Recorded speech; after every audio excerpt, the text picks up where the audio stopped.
오늘 우리에게 주시는 하나님의 말씀은 고린도후서 3장 1절에서 18절까지 말씀입니다.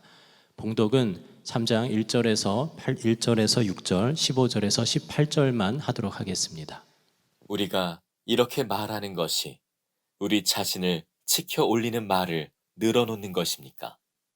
아니면 어떤 사람들처럼 우리가 여러분에게 보일 추천장이나 여러분이 주는 추천장을 필요로 하는 사람들이겠습니까?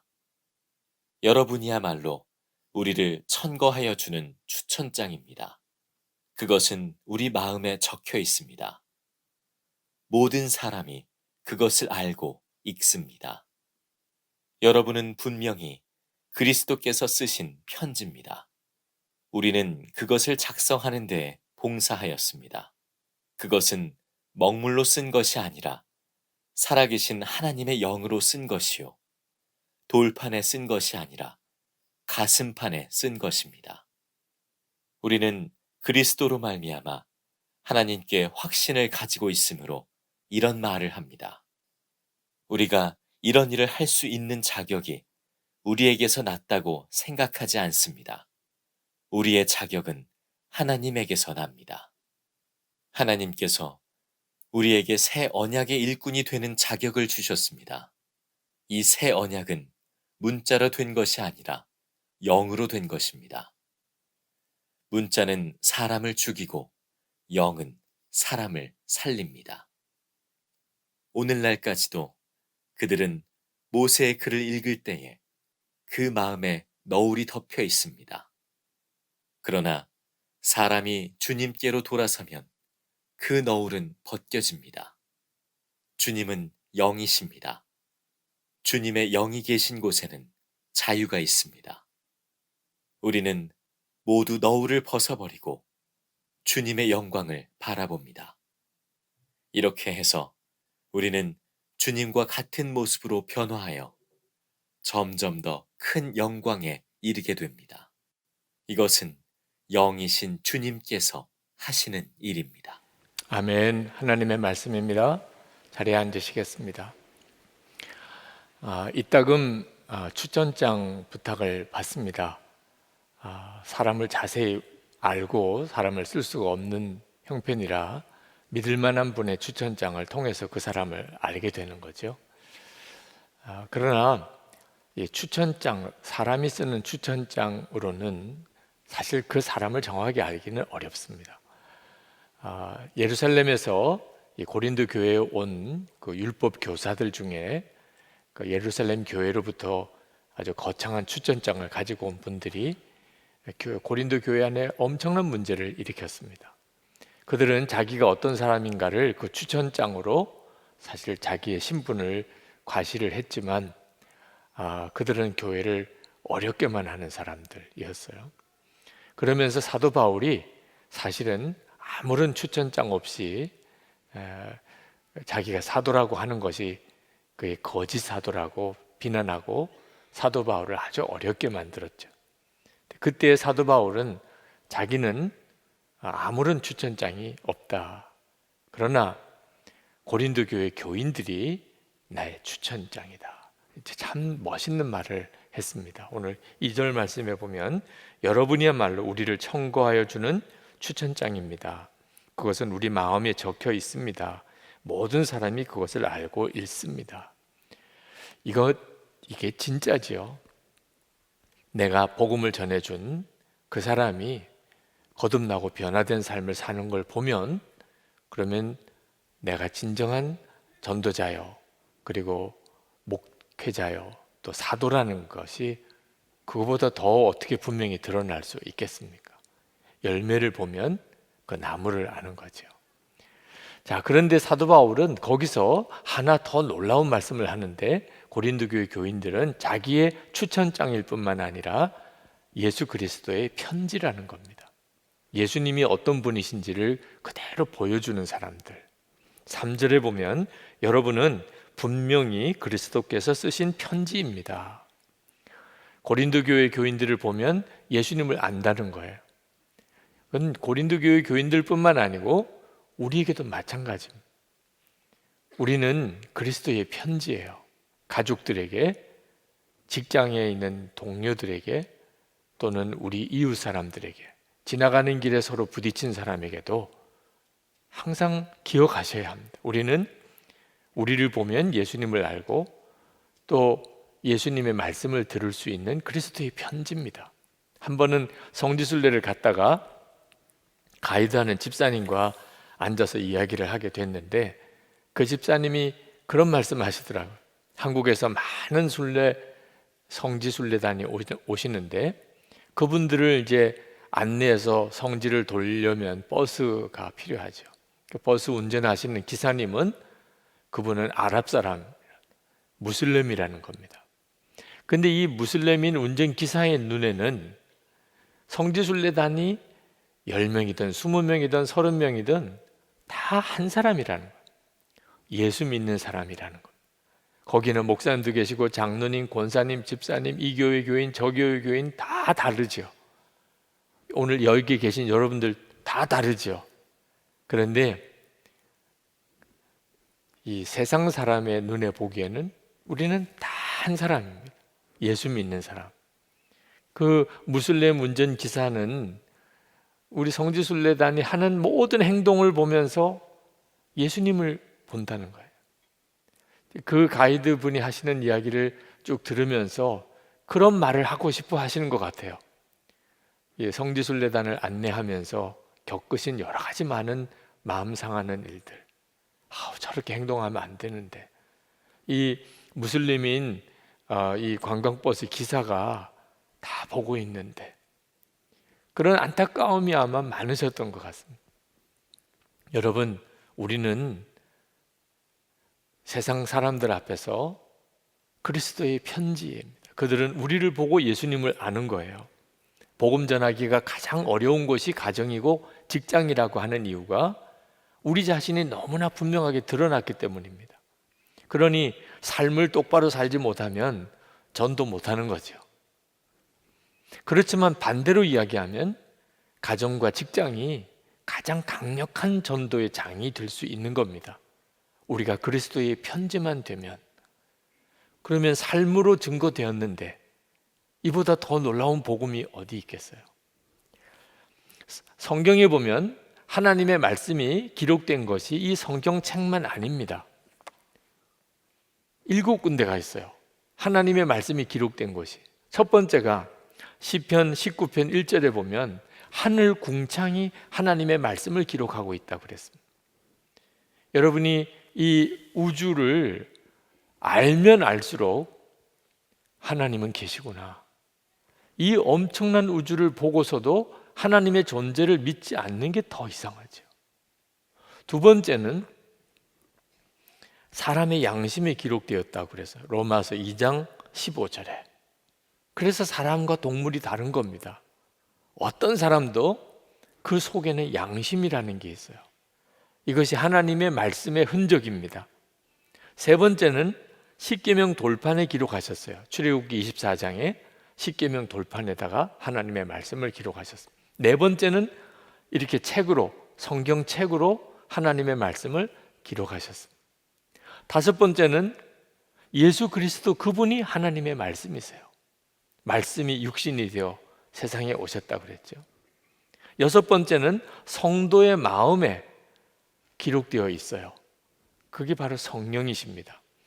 우리 안에 오신 성령이 하나님의 말씀이세요.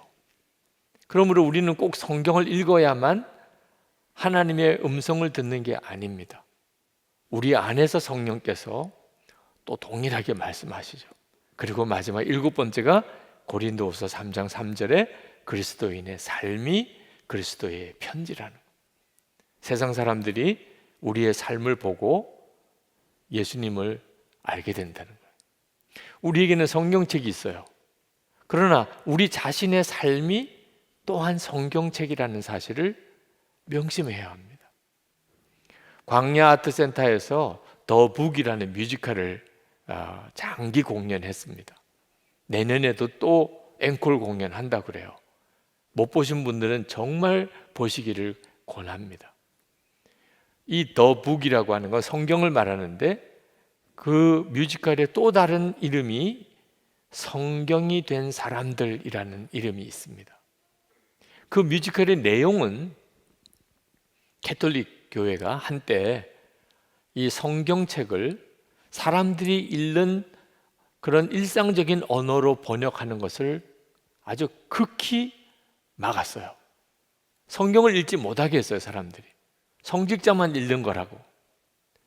왜냐하면 성경을 읽으면 캐톨릭 교회가 그때 당시의 교리가 성경과 다르다는 것이 드러날까 봐 성경책을 일반적인 사람들의 언어로 번역하고 나누는 것을 발견하면 심지어 잡아 죽이기까지 했습니다. 목숨을 걸고 성경책을 보급하는 사람들이 생겼습니다. 그런데 그들이 성경책을 구할 수가 없고 이 성경책을 나누는 데 한계가 있으니까 결국 결심합니다. 성경을 외우기 시작하는 거예요. 그래서 성경이 된 사람들입니다. 나는 창세기를 외우고, 나는 로마서를 외우고, 나는 갈라디아서를 외우고, 그리고 어디든지 그냥 걷다가 사람들이 모이면 성경을 암송하는 거예요. 광장에서 갑자기 서서 성경을 암송하는 거예요. 그래서 사람들이 성경을 듣게 만들어주는 겁니다. 그 뮤지컬을 보면서 얼마나 마음이 뜨거워지고 간절해졌는지, 저렇게 해서 우리에게 온 성경인데 그렇게 성경을 소홀히 여겼구나. 성경 읽지 않고 살았던 것에 대해서 많은 분들이 그 뮤지컬을 보고서 눈물 짓고 회개하는 시간을 가졌어요. 마지막에 배우들이 다 외칩니다. 우리가 성경입니다. 우리가 성경입니다. 정말 가슴이 먹먹해질 정도로 감동적인 장면이었어요. 그렇습니다. 우리가 성경이에요. 그런데 그것은 단순히 성경을 외우고 아는 게 아니고 우리의 삶이 성경대로 사는 걸 말하는 겁니다. 어느 목사님이 성경에는 5복음서가 있다는 겁니다. 실제로 이 성경책 속에는 4복음서밖에 없어요. 우리는 이 4복음서를 성경책에서 읽습니다. 근데 또 한 복음서가 있는데 그리스도인의 삶이라는 겁니다. 이 5복음서는 불신자들만 읽는 거라는 거예요. 불신자들이 예수 믿는 성도를 볼 때, 아, 예수님이 저런 분이구나, 예수님이 저렇게 말씀하셨구나, 그렇게 읽는다는 거예요. 주님이 말씀하신 마태복음 5장 44절에 내가 너에게 이르노니 너희 원수를 사랑하며 너희를 박해하는 자를 위하여 기도하라. 예수 믿는 사람이 원수를 사랑하고 자기를 박해하는 자를 위해 기도하는 걸 보면서 마태복음 5장 44절을 읽는다는 거예요. 예수 믿는 성도들이 항상 기뻐하고 늘 기도하고 범사에 감사하는 걸 보면서 데살로니가전서 5장 16절에서 18절 말씀을 읽는다는 거예요. 그게 바로 그리스도의 편지라는 거예요. 불신자들에게 전도할 때 참 답답하죠. 그들이 성경만 읽어도 그의 영이 살 텐데. 근데 불신자들이 성경 읽을 수 있어요. 예수 믿는 성도를 보기만 해도 그들은 성경을 읽고 있는 거라니까.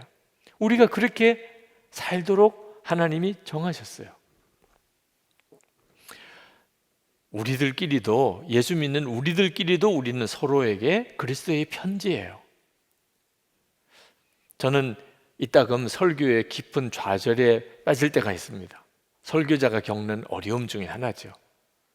설교를 했는데 내가 은혜로운 설교를 못했구나. 오늘은 내가 정말 설교 준비를 성실히 못한 그런 결과가 너무 마음 아프게 다가오는구나. 그런 어떤 설교에 대한 좌절과 또는 낙심에 빠질 때가 있어요. 근데 참 이상하죠? 그럴 때마다 꼭 어떤 사람을 통해서, 문자를 통해서든 우연히 만나든 또는 메일이 오든 목사님 말씀에서 은혜를 많이 받았어요. 저는 그날 엄청난 마음의 좌절에 빠져 있는데 은혜를 많이 받았다는 말을 꼭 듣는 거예요. 마치 주님이 저에게 너 낙심하지 마. 오늘도 내가 너를 통해서 말했어. 꼭 그렇게 말씀하시는 것 같은 느낌을 받았어요.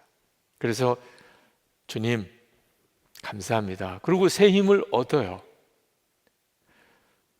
이 일을 주님이 우리 모두를 통해서 서로에게 하시는 거예요. 우리에게 하고 싶은 말씀을 우리와 함께 있는 성도들을 통하여 주님이 말씀하시는 거예요. 우리는 서로 그리스도의 편지로 기억되어야 합니다. 마음의 상처로 그렇게 기억되어서는 안 돼요. 10년 뒤에, 20년 뒤에, 30년 뒤에 어느 자리에서 어떻게 또 만나게 될지 모릅니다. 그때 부끄러운 기억으로 만나면 안 되잖아요. 항상 우리가 무슨 일을 하든지 어떤 상황이든지 예수 그리스도께서 나를 통하여 그 사람에게 읽혀진다는 것을 항상 기억하고 말도 하고 행동도 해야 합니다. 어떤 때 한 20, 30년쯤 전에 만났던 분을 우연한 자리에서 만날 때가 있습니다. 그 전에 만났을 때, 함께 지냈을 때 좋은 관계였으면 얼마나 반갑고 좋아요. 그런데 그때 아주 불편한 문제가 있었다면 만남 자체가 너무너무 부담이 되죠. 우리는 다 하나님 앞에 가서 만나요. 그 생각을 항상 하고 살아야 합니다. 그런데 문제는 그러면 부족하기 짝이 없는데 어떻게 내가 그리스도의 편지로 늘 살 수 있을까? 그게 우리에게 엄청난 부담이 되잖아요. 근데 우리 노력으로 하는 게 아닙니다. 우리가 그리스도의 편지로 그렇게 사람들에게 읽혀지도록 노력하고 살으라. 그러면 이건 무서운 정말 율법이죠. 그렇게 되게 돼 있어요. 어떻게 그렇게 되게 돼 있죠?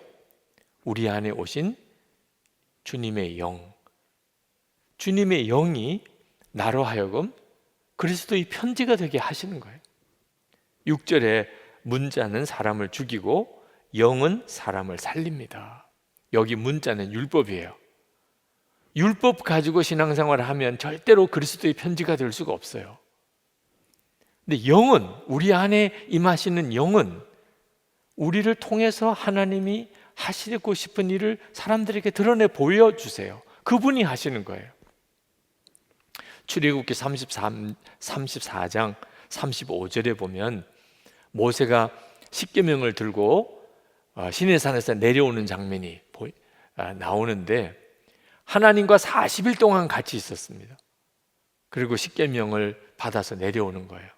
근데 모세의 얼굴이 얼마나 광채가 나는지 하나님과 40일을 같이 있다 보니까 그 하나님의 말할 수 없는 영광의 광채가 모세에게 그대로 임해서 사람들이 쳐다볼 수가 없는 겁니다. 모세를 얼마나 눈이 부신지. 그래서 할 수 없이 모세가 얼굴에 천을 내려드립니다. 그 얼굴이 비치는 광채를 조금 줄이는 거예요. 그렇게 해야 될 정도였어요. 하나님을 뵙는다는 건 정말 놀라운 일입니다. 그런데 문제는 그 이후도 계속 그렇게 되었다는 거예요. 사도 바울이 정말 안타까워하는 것은 이제 예수 그리스도께서 오셨는데 그런데도 유대인들은 여전히 예수님을 몰라본다는 거예요. 왜? 마음에 천이 가려져 있다는 겁니다. 예수님은 하나님의 영광의 광채 그 자체세요. 근데 모르니까 예수님을 십자가에 못 박아 죽이는 거죠. 여전히 율법만 하는 겁니다. 유대인들의 마음에 천이 들여져 있어서 그들이 주님을 보지 못한다는 거예요. 율법만 아닙니다. 마귀가 지금도 온갖 세상적인 것들로 우리 마음을 혼미하게 만들어서 우리가 예수님을 믿고도 실제로 예수님을 바라보지 못하게 만들어요. 고린도 후서 4장 4절에 그 중에 이 세상의 신이 믿지 않은 자들의 마음을 혼미하게 하여 그리스도의 영광의 복음의 광채가 비추지 못하게 함이니 그리스도는 하나님의 형상이니라. 우리 안에 오신 예수 그리스도, 그분은 영광의 광채가 나는 분. 그런데 예수님을 모시고 살면서도 전혀 그걸 못 느껴요. 많은 그리스도인들이 실제로 예수님이 자기 안에 거하시는지 자체를 몰라요. 왜 그렇죠? 마귀가 이 세상 신이 이 세상 신이라고 그랬어요. 이 세상의 온갖 것들로 우리 마음을 혼미하게 만들어요. 그래서 주님을 제대로 바라보지 못하게 만드는 상태에 있다는 겁니다. 이 마음을 가리고 있는 것이 빨리 거두어져야 우리가 예수님을 제대로 믿게 되는 거예요. 지금 코로나19로 인해서 한국 교회가 많은 어려움을 겪고 있습니다. 연단을 받고 있어요. 그런데 이 연단의 실체를 알아야 합니다. 단순히 우리가 교회에서 모여서 예배드리기 힘든 정도의 문제가 아니에요.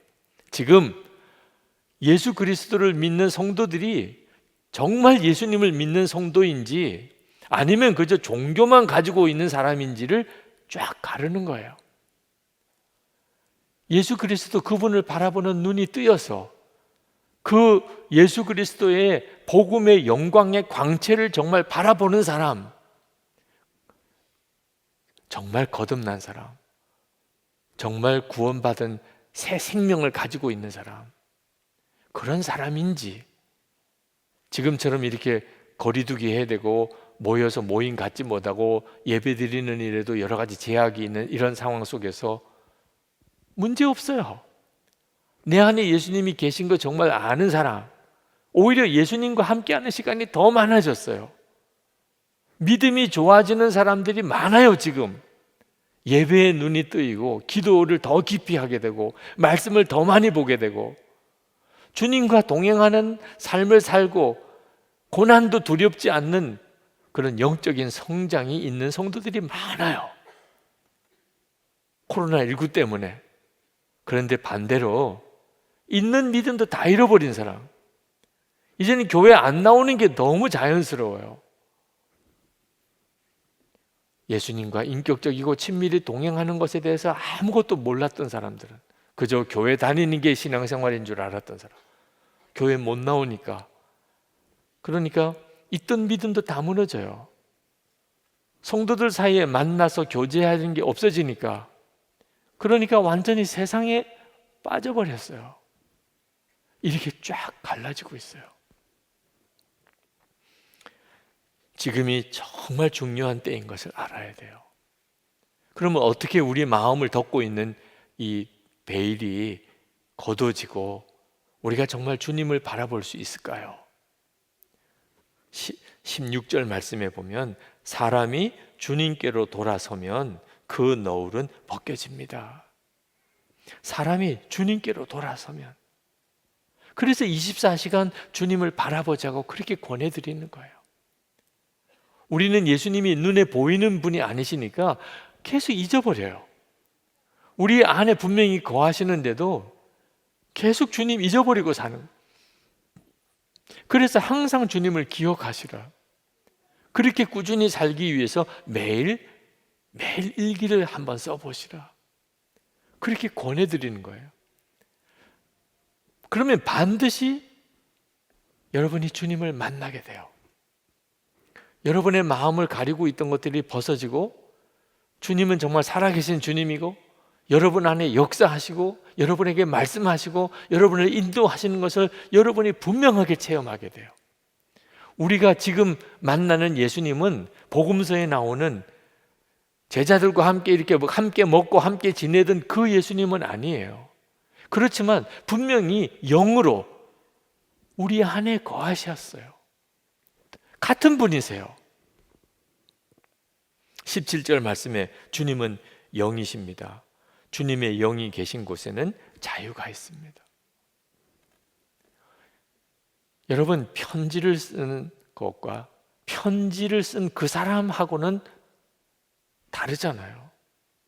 우리가 주님의 말씀인 성경을 읽는 것, 이거 너무 중요하죠. 그런데 말씀 그 자체이신 주님을 바라본다는 것은 비교할 수 없이 더 놀라운 일이죠. 우리 안에 주님의 영이 우리 안에 거하세요. 그 주님을 알게 되면 우리가 자유함을 얻게 되는 거예요. 여러분, 그리스도의 편지로 사는 것은 가식적인 삶을 살라는 게 아닙니다. 다른 사람에게 보여주기 위해서 말도 고상하게 해야 되고 행동도 내가 다른 사람에게 좋은 영향력을 끼쳐야 되니까 그렇게 살아야 되고, 그러면 못하는 거예요. 한계가 있는 겁니다. 나중에 가서는 이중적인 사람처럼 보이게 돼요. 주님을 만나면 그럴 필요가 없어요. 그게 자유함이에요. 주님을 만나면 내가 주님을 바라보고 사는 것 자체가 그냥 그리스도의 편지니까 일부러 그렇게 살려고 할 필요가 없어요. 여러분은 예수님을 믿으시고 자유함을 얻으셨나요? 정말 자유로우신가요? 8.15 광복이 되었을 때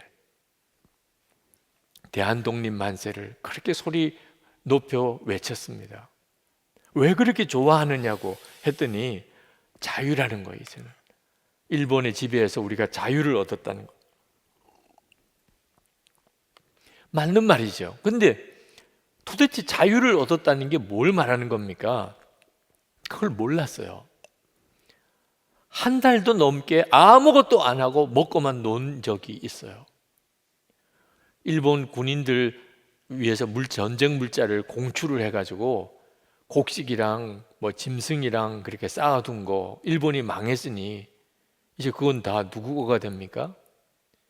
그거 가져다가 그냥 먹고 즐기고 놀았어요. 그게 자유인 줄 알았어요.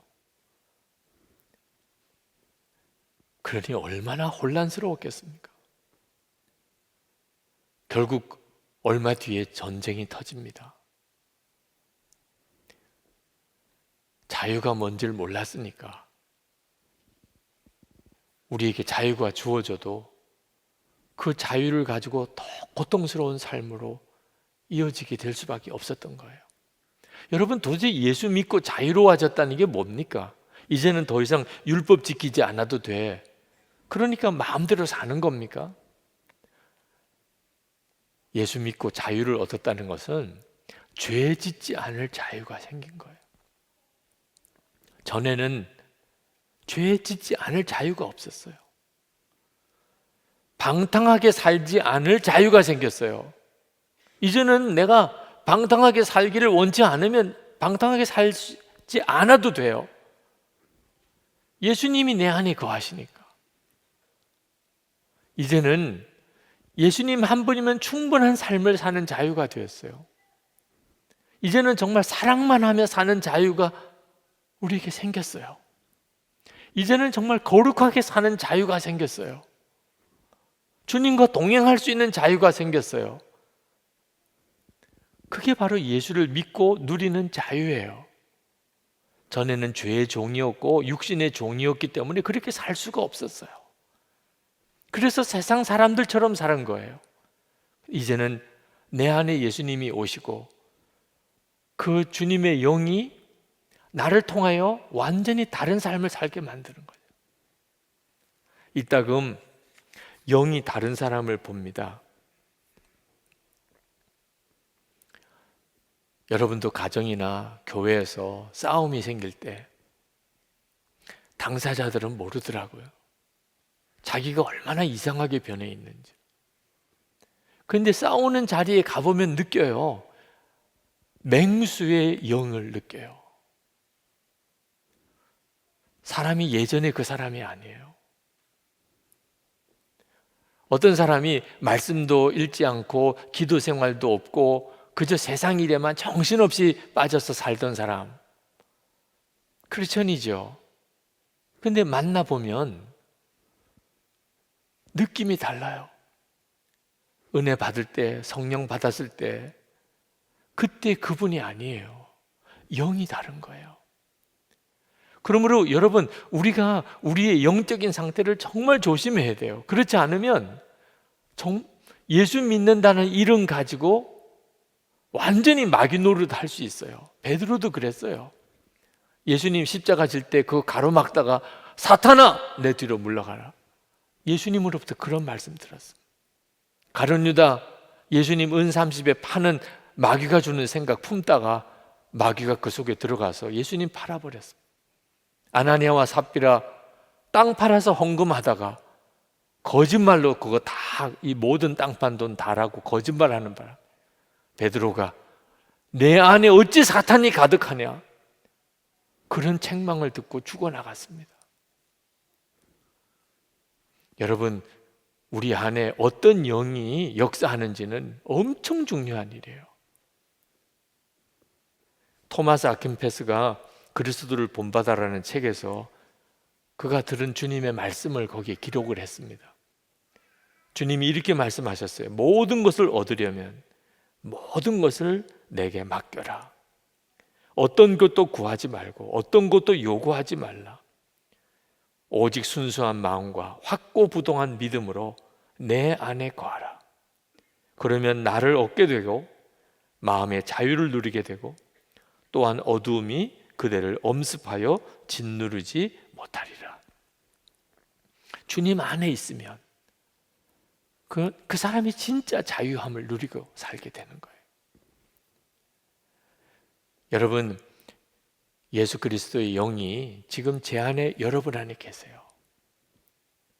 모세가 하나님을 대면하고 얼굴이 광채가 난 것처럼 우리도 항상 예수님을 바라보고 살면 사람들이 우리를 보고 예수님을 보는 것 같이 된다니까요. 그때 우리를 그리스도의 편지라고 말하는 거예요. 18절 말씀, 우리는 모두 너울을 벗어버리고 주님의 영광을 바라봅니다. 이렇게 해서 우리는 주님과 같은 모습으로 변화하여 점점 더 큰 영광에 이르게 됩니다. 이것은 영이신 주님께서 하시는 일입니다.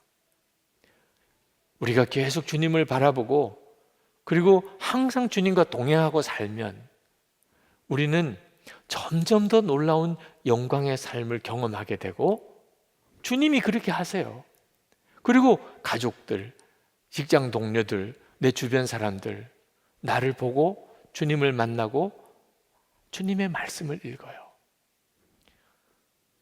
두바이 한인교회 집회 갔다가 그 담임 목사님이 신철범 목사님 그런 말씀을 하시는 게 인상 깊더라고. 우리가 어떤 사람을 뚜렷하게 주목해 보면 그 사람 눈동자에 그 보고 있는 그 사람이 눈동자에 비친다는 거예요. 그런데 예수님을 24시간 바라보면 우리 눈동자에서 예수님을 보게 되겠네요. 정말 기가 막힌 거예요. 우리가 항상 주님을 이렇게 바라보고 늘 주님을 생각하고 살면 가족들이 내 주변에 있는 직장 동료, 주위 사람들이 나를 보는 거기서 주님을 보는 거예요. 우리는 그냥 주님을 바라보고만 살았는데 그게 그리스도의 편지인 거예요. 여러분의 가정에, 여러분의 직장에서 여러분을 통하여 이 말씀이 그대로 이루어지게 되기를 축원합니다. 우리 기도합시다. 하나님, 저를 주님의 도구로 쓰소서. 그리스도의 편지를 삼으소서. 가족들에게 아직도 예수님 정말 그분이 진짜 구주인지 모르는 내 가족들에게, 하나님은 살아계신지 믿어지지 않는다는 직장 동료들에게 주님 저를 증인으로 사용하소서. 그리스도의 편지가 되기를 원합니다. 제 안에 역사하시는 주님의 영을 따라 살겠습니다. 주님을 향하여 제가 눈을 듭니다. 주님을 바라보고 삽니다. 저를 사로잡아 주소서. 기도하겠습니다.